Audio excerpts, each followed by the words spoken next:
Greetings, one and all, and welcome back to episode number 19 of Thoughts and Hunches, making money in bunches and sucker punches.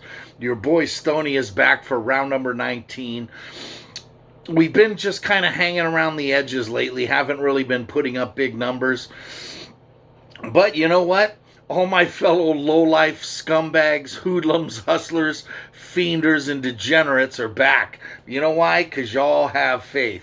Well, that's because you're also degenerate gamblers with serious problems. But last week, we went 14 and 13. It is what it is. That's basically a break-even week, depending on how much your play is. If you bet all 27 games I gave you last week, you basically broke even, right? Unless you're betting $1,000 a game. If you're betting $1,000 a game, then the juice killed you. But either way, 14 and 13 is absolutely not what I'm accustomed to dropping on you. So it's time to turn it all around. It's NFL Championship Weekend. So we're going to call this episode that. NFL Championship Weekend. We got 2 NFL games going off this weekend. And this is it. There's 3 NFL games left. You got 2 on Sunday and 1 in 2 weeks for the Super Bowl. That's it. 3 NFL games for the remainder of until August. So let that marinate for a while. And think about where you're making your money, where I'm making mine, because the NFL has done me no favors this year. Excuse me. It's been a rough season for the NFL. Last week, well, here, let's start off with the overall. I said we went 14-13 last week. Yeah, ho-hum, big deal. Not very good. But the numbers overall on the season, 208 wins, 151 losses, 6 ties. That's still good for 57.94%. This is the first time since I started doing this that we've been below 58%. Now remember, anything above 52 is, gravy. 58% is solid. We'd like to get back to 60. That's the plan. That's the overall goal. Now that the NFL, there's only 3 more games to play, maybe there's a chance I can get there. But in the meantime, we'll move on. NFL for the season. Last week we went 4-4. Another juice-swallowing killer weekend. Went 3-1 on Saturday. Got my hopes up and turned around and dropped a 1-3 on you on Sunday, with the only win coming courtesy of Tampa Bay and getting the win there. Otherwise, it would have been my second straight 0-4 Sunday, which is just ridiculous. So anyway, we move on to this Sunday. All right, we're 62-4 on the season, 53% in the NFL. No good. Well, here we go. Here's the third and the second to last picks of the season for you. We'll start Sunday morning, or Sunday early game. Green Bay, Tampa Bay, Lambeau Field. Temperature in the 30s. 2 quarterbacks very used to cold weather. But this is Green Bay's time. It absolutely kills me. I'm going to find myself rooting for Tampa Bay on Sunday. I know I am. I do not remember the last time I honestly rooted for Green Bay. But right now, I think they're the best team going. I think they're playing better than everybody right now. Rodgers is playing on another level, even though they're not running the ball very well, and they're a little bit banged up. They're more banged up than Tampa Bay. They're actually a lot more banged up than Tampa Bay is. But Green Bay has the edge. Green Bay is the play here at -3.5. Granted, you want to buy it down to 3. There's, absolutely nothing wrong with that. Tampa Bay is also a smart pick here. The way they're playing and the way that they ran the ball last week was very, very impressive.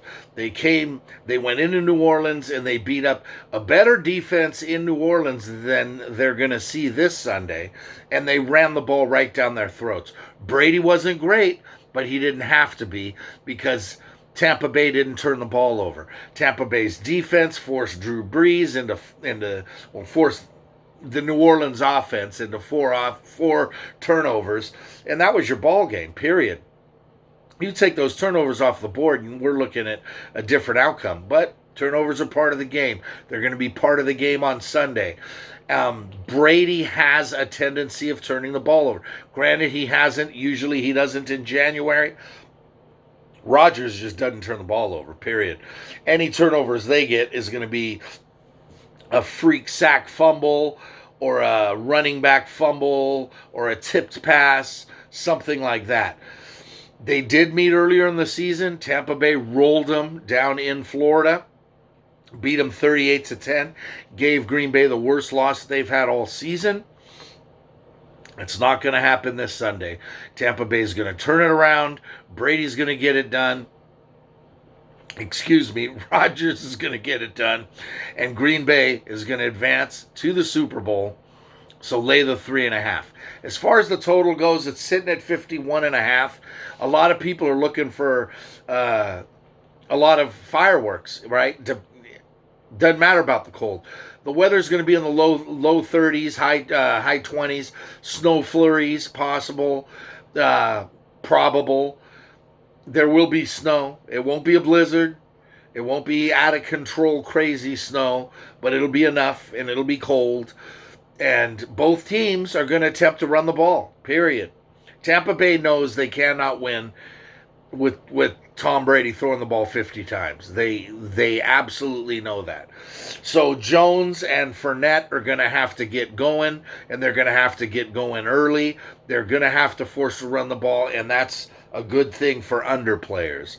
That's where I'm leaning. Right now, I'm leaning towards Tampa Bay winning this game 23-24-16, 27-20. There's your under. Tampa Bay wins. The game goes under. 51.5 is a lot of points.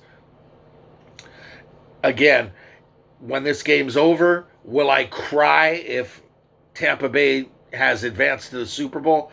Absolutely not. I'd actually be kind of happy.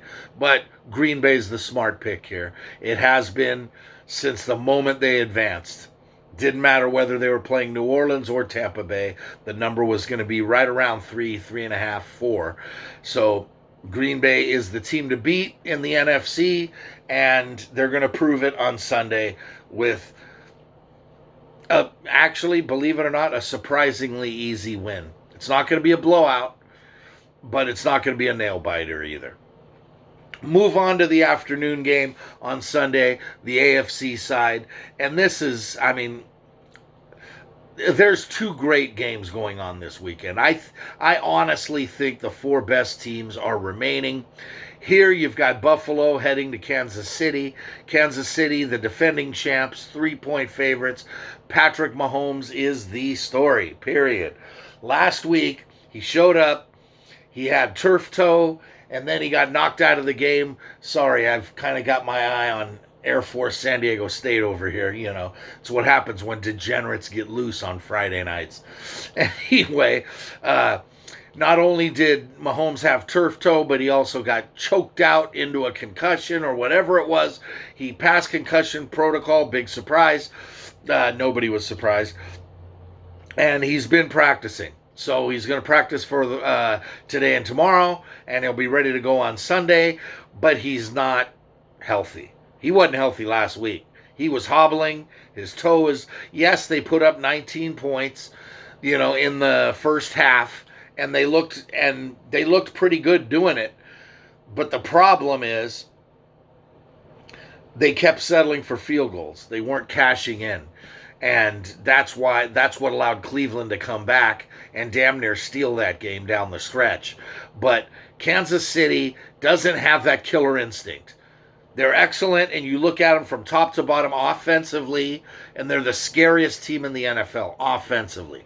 Because how do you guard Hill and Kelsey and everybody and Edwards-Helaire? But here's the thing. Edwards-Helaire is banged up. Two members of the offensive line banged up. Mahomes banged up. They have a lot of injury issues right now. Kansas City could lose this game and could lose this game spectacularly if a turf toe injury gets re-aggravated and Mahomes is severely limping. I could see Buffalo winning this game by 15, 20 points. That's not going to happen. Mahomes is going to play. He's going to battle through it, and he's going to play well because that's what we expect from Mahomes. Buffalo, on the other side, they've been outgained in both games they've played in the playoffs. First to Indianapolis, and then last week to I'm drawing a blank right now. Oh, Baltimore. But they held Baltimore to 3 points. So anyway you look at that, they had the pick six for the touchdown, and although Buffalo's offense, Josh Allen moved them pretty well, he didn't have a huge game, but he didn't need to. A lot like Tom Brady. He didn't turn the ball over. He played it close to the vest. He was smart, and he made good decisions. And they abandoned the run, which was surprising, but in hindsight, it was the smart move because Baltimore is so good against the run. We saw what they did to Derrick Henry the week before. So they threw the ball all over all over Baltimore. Now, against Kansas City, their biggest weakness is their rush defense. So I expect Buffalo to force it and try to run the ball. Try to run the ball early and often and establish that so their linebackers aren't just sitting back and daring Josh Allen to throw down the field to beat him. The more I look at this, the more I see Buffalo winning and winning the game outright. If you're going to give me 3.5, I'm going to take the 3.5, period. I like it, especially with that hook on it, right? So Kansas City wins by a field goal. Buffalo's still the winner. I'm going to take Buffalo. I'm going to take them plus the 3, and I'm going to take them on the money line. But if you're inclined, you might want to take Kansas City if you're into prop bets and whatnot. Might want to take Kansas City in the first half. I see Kansas City coming out like with their hair on fire, kind of like they did last week against Buffalo, and then fading down the stretch and allowing Buffalo right back into the game. I'm going to take Buffalo. I'm going to roll with Buffalo. They're my pick. 1 favorite and 1 dog for Sunday. As far as the total goes, 53.5. I see a lot of the same as Green Bay, Tampa Bay. Not as much running, but running will still be a part of this game. And 53.5 is an awfully big number. I'm not going over that one. I'm going to take the under. And there it is. 2 unders, 1 favorite, and 1 dog for Championship Sunday. NFL, that's it. You got one more pick coming in 2 weeks on Super Sunday. Now we move on to NCAA basketball, and this has been our thing. It's been, I've been hot all year on them. Last week went 10-9. Again, that's whatever. It is what it is. Frustrating. Just couldn't get on a roll. When you bet 19 games, it's kind of, you're going to have your peaks and valleys. You're going to go on a roll where you hit 5 or 6 in a row. Then all of a sudden, next thing you know, you've dropped 4 out of 5. So that's what happened last week. Well, actually, that's what didn't happen last week. It was we couldn't get on that roll, and we were always hovering around 500 right from the start of the day, all the way up until the Degenerate special on the late night, which we lost, thanks to Gonzaga missing a dunk, a wide open dunk with 3 seconds on the clock. The guy from Gonzaga misses a wide open dunk to cost us the cover. It was like, you have got to be kidding me. That's when I knew things were just not right. I was having a rough Saturday as it was because I did a couple things out of the ordinary, which I wouldn't normally do. I was betting higher prices on certain games where normally I just bet the same amount across the board. But I was betting higher prices on money line bets, and I got burned in a big way on a just poor free throw shooting. I'm not going to get into it. But anyway, here's the thing. I got to give you the disclaimer, like I do to Cruz and Vinny, my 2 homeboys, the 2 biggest degenerates that hit the casinos more often than you. And these guys do it every week. Anyway, if the number I give you here is more than 2 to 2.5 points off of what your bookie or your casino is giving you, lay off. Period. Just lay off. Right? Because I'm giving you the numbers as of now. The games tomorrow morning, wake up, these numbers could be completely different. There's a lot of programs right now in college with massive COVID issues, and some of them are playing through them. They're playing through them with only like 7 or 8 scholarship players. So that's what's going on. If you want daily picks, you all know how to reach me. Text me, email me, get in touch with me. I'll give you daily picks. That's what I do with Cruzy and Vin. These guys, they go up, they say, I'm heading up tomorrow, give me some W's. I give them picks, and they roll with them. So, and they can tell you that I've been delivering. With Cruz, I've been hitting at 83%. I'm like 18-5 on the season. It's like stupid numbers that I've been giving him. So, anyway, here we go. NCAA, last week we went 10-9. We're 51, 32, and 1 on the season. That's good for 61%. You can see that's our bread and butter. So we're going to start early with a good Big 10 matchup, Big 12 matchup, which is slowly turning into one of the best conferences in the country, along with the ACC and the Big 10. I still think the Big 10 is the best conference in America, but the Big 10, the Big 12, and the Big East, those are the 3 best. I think I said the ACC. The ACC is not having a good year at all. So it's definitely those 3 conferences right now. The Big East has played really well, and I got quite a few Big East games on here, as well as Big 10 and Big 12. So we start tomorrow in Big 12 country in Norman, Oklahoma versus Kansas. Here you've got 2 teams kind of sort of going in the opposite directions. Kansas has lost 2 straight, but they're still ranked 9th in the country. They've got 4 losses on the season. Why do you think they're still ranked 9th in the country, even though they've lost 2 in a row, and they've got 4 losses already? Because this isn't like a normal Kansas team. Kansas is still loaded. Kansas has the ability to run the table and win the whole damn thing. I don't think they will, but tomorrow heading into Norman, they're the better team. When's the last time Kansas has lost 3 in a row? Oklahoma's a good team, and Oklahoma's playing well, and they're 1.5 point favorites at home, which is a smart number considering the way they've been playing.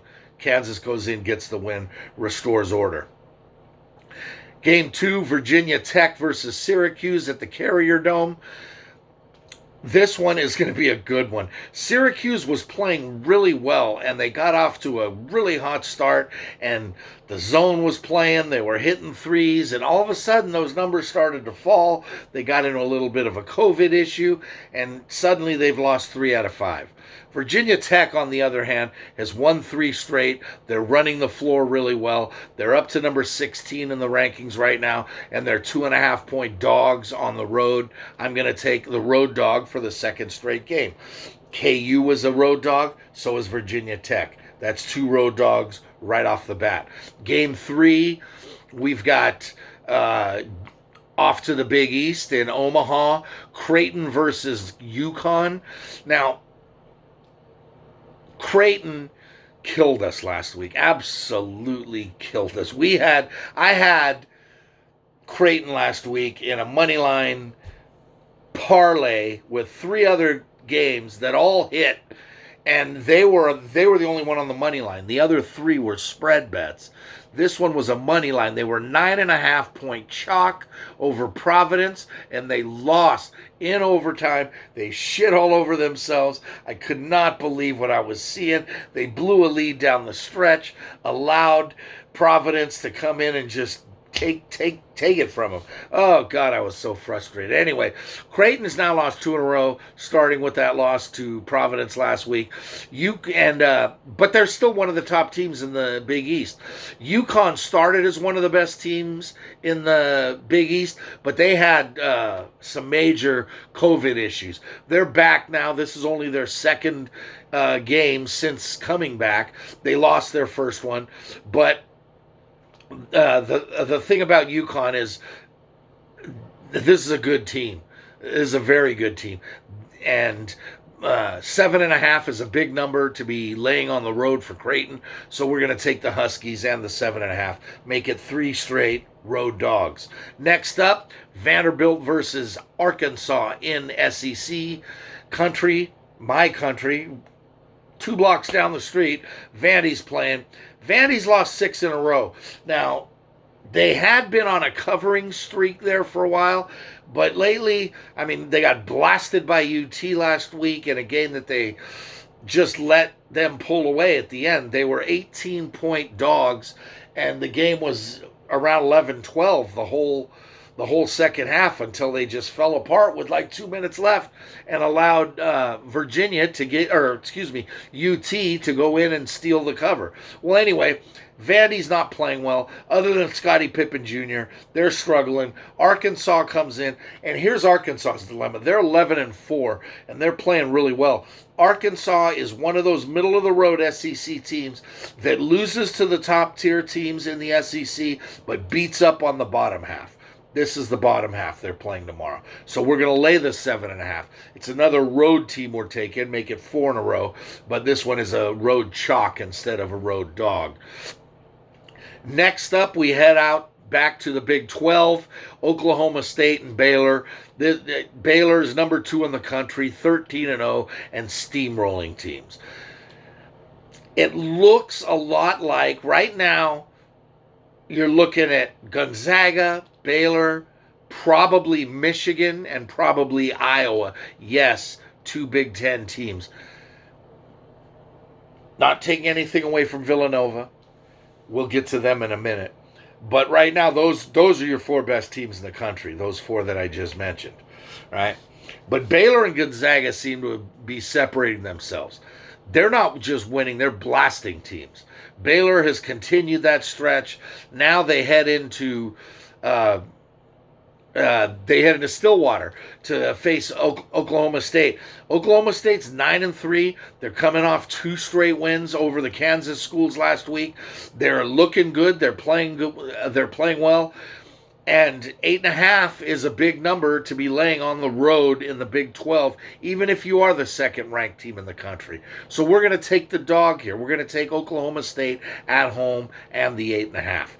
Back to the SEC, Georgia versus Florida, the world's largest outdoor cocktail party, basketball style. Florida's 9-4, Georgia's 7-4. Florida has had their issues getting together since the injury or I don't know what you call it, but when Keontae Johnson went down with the heart ailment and hasn't been back. He's back. He's on the sidelines, but he's a coach now. He's not going to play the rest of this season. His future's in doubt. And he was a preseason All-American. He was on the preseason All-American watch, and he was the preseason SEC Player of the Year choice. Well, he's gone, and Florida's been on a roller coaster ever since he went down. Georgia has been the same. Georgia's been on the exact same roller coaster. They'll play absolutely phenomenally well for you for 1 week, and then the next week they won't. Well, if they're going to be at home and they're going to be getting 4.5 to a team on a similar trajectory and their arch nemesis, we'll take Georgia. Another dog at home, 4.5. Heading back to the Big Ten, Minnesota versus Maryland. Maryland is on that similar trajectory. The up and down can't really seem to get right. They had COVID issues. They're starting to get healthy again. They're 8-7 and struggling to make ends meet in the big time Big Ten, because the Big Ten is absolutely no joke. Well, this time they head into the barn in Minneapolis, and Minnesota is coming off their biggest win, where they just hung a loss on Michigan, their first loss of the season. And they did it pretty easily. They beat the hell out of Michigan. Well, they're back at home. They're 6.5 point chalk. They're 11-4, and Patino's doing a good job up there, and he's got Gopher fans believing in Minnesota. And this one should be fairly easy. I thought about it for a while and thought, you know what, Minnesota, maybe this number's too big. They're basing it off of what they just did to Michigan, but then you look at the numbers, and the numbers just don't add up. I've got I've got Minnesota winning this game by double digits. So Minnesota is the lock of the week, and that's the one we're going to roll with. Next up, we head back to the ACC, or we head to the ACC. Haven't been there yet, but it's Carolina and Carolina State rivalry. NC State, if they were playing this game two weeks ago, I was going to say 2 or 3, definitely 3 weeks ago, but even up to 2 weeks ago, I'd be all over NC State plus 5.5 going into Chapel Hill with the way that Carolina was playing versus the way NC State was playing. NC State's fallen on hard times. They're a mess right now. They have COVID issues. They've lost 3 in a row, and they can't seem to get right. North Carolina's starting to get right. They're 9-5. They're still not ranked. They got a long way to go. But in this one here, 5.5 seems like chump change. Carolina's too big inside. And in the words of Dickie V, they're going to pound the ball on the interior. Instead of saying inside or the paint or down low, everything is on the interior. So Carolina's going to win this game on the interior. Next up, we go back to the Big East. Providence versus Villanova. Providence, I told you what they did to me last week. They killed me by coming from behind just to steal a win from Creighton. Providence is 8-6. They play hard. They always do. They have moments where they can be really good, but they're up against the number 3 team in the country right now that's only back, their second game back after about a 2-week COVID break. And Villanova, they're 9-1. They've only got that one loss that they've been staring at, but they had to stare at it the whole time that they were on COVID break. They came back. They struggled, but they got the win over St. John's, and it wasn't easy, but it was a win. And now they're going to start playing their way back into shape and getting everything together. And they're 9.5-point favorites at home. They're going to roll over the Friars, so give me Nova. ACC action again. This one's Florida State and Clemson. Clemson is a total disaster right now. You want his second lock of the day. There's 2 of them, right? The first one was Minnesota. Here's your second one. Take Florida State minus 7.5 versus Clemson. Last week, Clemson would have been the play. Clemson would have been favored in this game if they played this game last week. But COVID issues, 6 scholarship players, right? They added 3 more walk-ons to their roster. Clemson is still 20th ranked, but they're 9-3. They've been blown out in their last 2 games. And FSU comes in, winners of 4 straight. They're 8-2. They're feeling good, and they're going to roll. Minus 7.5. Knowles, get it done. So we're going to stay in the ACC for the next one. Louisville versus Duke. Now I know why Coach Krzyzewski was crying and saying maybe they shouldn't even be playing this year. The Dukies are 5-4. They're out of the top 20, and they don't look good. They're not playing well. You can talk COVID. You can say all the shit you want, but the bottom line is Duke is not a good basketball team right now. They're up against Louisville, a team that's getting it going. They're 9-3. They're at home. They're 1.5-point favorites. If it was anybody else with the same resume as Duke and didn't have Duke on their jerseys tomorrow, Louisville would be 4.5, 5-point favorites. I'm going to take Louisville to blast Duke. You might even call it my 3rd best pick of the week, but I won't go there. I'll just take Louisville and take Louisville to roll. Big Ten, probably the game of, well, actually it is. It's the game of the week. Wisconsin, Ohio State. This is a good one. 2 ranked teams, number 10 versus number 15. Ohio State comes in after a heartbreaking loss to Purdue the other night, where they allowed Purdue to come in and steal a victory right at the end.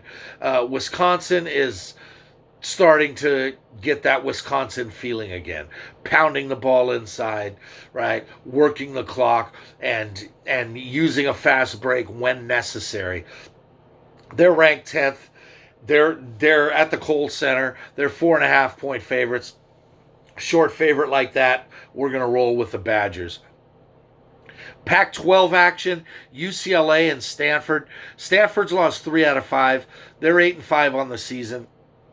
They're not a bad team. They haven't played really poorly, except for the losses to Colorado and Utah. But UCLA right now comes in winners of 7 straight. Yeah, granted, they've only covered 5 of those. They're 5-2 against the number in their last 7, but they're 7-0 straight up. This one's on the road, but it's not in Stanford because they can't play in Palo Alto. But UCLA is 4.5 point favorites. There's your gift for the Pac-12. Take the Bruins. Speaking of staying with teams that are hot, it was Wisconsin, it was UCLA, now it's Alabama, back to the SEC. Bama is making teams already forget about what they just did in football. This basketball team is really, really exciting. They're fast, they're young, and if they only lose their 2 seniors to the draft, they're going to be really dangerous next year. But right now, they're up to number 18 in the rankings. They're 12-3 on the season, and they're winning a lot of really, really easy games. They're going out and blowing teams out. They blasted LSU the other day, went into Baton Rouge and beat a pretty good LSU team that hadn't lost like that all year, and the game was over by halftime. Alabama is doing it right now. They're at home. They're at the Coleman Center in Tuscaloosa. Mississippi State's got to come up. They're 9-6. They've lost 3 out of 4. They're okay, but they can't roll with Bama. Bama wins this one by 20. WCC, little Bay Area WCC action. How about USF versus St. Mary's? The start of this season, both these teams thought that they were going to be in the mix to challenge Gonzaga for the top spot in the WCC. Well, now that we know no one's going to challenge them, they thought, okay, well, maybe we can challenge BYU for the second, but no, well, that's not happening either. Well, schools like Pepperdine are coming up and they're playing well, and the WCC has been turned upside down because after pretty good starts, a really hot start by USF and St. Mary's, they've both struggled lately. St. Mary's has lost 3 out of 4. They've already got 5 losses. USF has 7 losses. They're 10-7. But we're going to take USF. They're playing on the hilltop. Moraga's got to head into the city. And USF is always a tough out at the hilltop, whether they're favorites or dogs. But as a short 3.5 point home chalk, we'll take it. Or we'll lay them. Dons minus 3.5. Last 2 games of the night, Missouri plus 7.5 at Tennessee. Tennessee is still ranked 9th in the country. They're 10-2, but they were absolutely throttled by Florida the other night in a game that just did not make sense. Nobody saw that coming, and Florida just went in and beat them down. Now they've got to recover, and I think a lot of people are looking at Rick Barnes' squad as being able to bounce back, and normally they would be. That's why the number's so high at 7.5 and being at home. But Mizzou comes in with a number 19 rank. They're 9-2. They've ripped off 4 out of 5, and they're looking pretty good. Mizzou doesn't win this game, but Tennessee doesn't win this game by 8 either. Give me Mizzou coming in on the road and stealing the 7.5. Finally, the degenerate special. Last game on the board Saturday night. The Civil War, basketball style. Oregon State heads into Eugene to take on the Quack Attack and the mighty Phil Knights of Oregon. And Oregon State, whatever you want to say about them, they're coming off 2 very impressive wins. They're 7-5. They're coming off 2 very impressive wins over USC and Arizona State, who are not bad teams.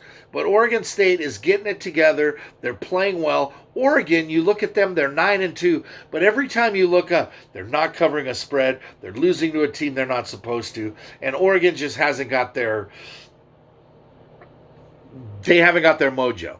So I don't see them winning by 11 on in a interstate battle. So we're going to take Oregon State in the Degenerate special tomorrow night. That's 17 NCAA basketball picks, 4 NFL picks, a grand total of 21. We'll take 12 wins. 12 wins is a pretty good week. 13 wins is a very good week. 15 wins is a huge week. So anything above 13 would be solid. So finally, I want to give my shout outs this week to my first 2 brothers from when I moved to Tennessee. No last names. Normally I use nicknames, but these guys aren't Greek, so I don't give a lot of nicknames. So we're just going to call them Clark and Tremaine. And Clark and Tremaine, you guys made my first year here so freaking enjoyable. All right. You guys are awesome. You guys both rock. So thank you for everything you guys did to make me feel welcome here. The California boy moving out here.